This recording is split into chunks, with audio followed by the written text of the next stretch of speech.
வணக்கம், welcome to அழகி channel. நம்ம ஊருக்கு போயிட்டு வந்ததுக்கப்புறம் செடிங்கள்லாம் பாருங்கள், குட்டி குட்டி செடியாக விட்டுட்டு போனோம். நல்லா வளர்ந்துருச்சு. மிளகா செடி, கருவேப்பிலை பார்த்திங்களா, கொழுக்கு முழுக்குன்னு இருக்கான்.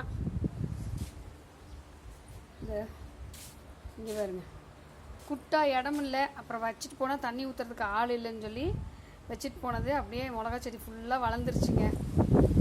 அதுக்கப்புறம் நம்ம அந்த பீர்க்க விதை நட்டுட்டு போனோம். பீர்க்க விதை வந்து அப்படியே ஒன்றோ ரெண்டோ முளைச்சிருந்துச்சு, கீழே இருந்துச்சு கொடி. அதை எடுத்து நம்ம மேலே இப்போ விட்டுருக்குறோம். கண்டிப்பாக காய்க்குங்கிற நம்பிக்கை இருக்குது. எப்படி பாருங்கள், மிளகா செடி எப்படி கொழுப்பு வந்திருக்குது. இங்கே வந்து பாவை விதை போட்டிருந்தோம்.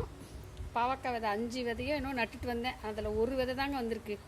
வந்து இப்போ கொடி ஏறிக்கிட்டு இருக்கு பாவக்காய் விதை.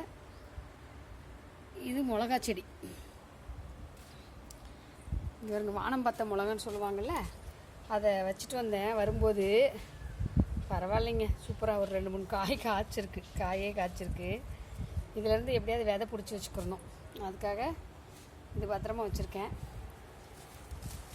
தூதுவளை பாருங்கள் எவ்வளோ பச்சை பசேல்னு இருக்குன்னு.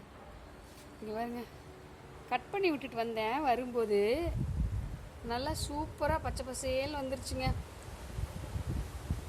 நாளைக்கு எல்லாத்தையும் பொரிச்சிருவேன். நான் பொரித்து சட்னி அரைக்க வேண்டியது தான். அதுலேயே இது ஒரு மிளகா செடி வந்திருக்கு, பூ பூத்துருக்குது, இன்னும் காய்க்கல. பாய், அடுத்த வீடியோவில் சந்திக்கலாம்.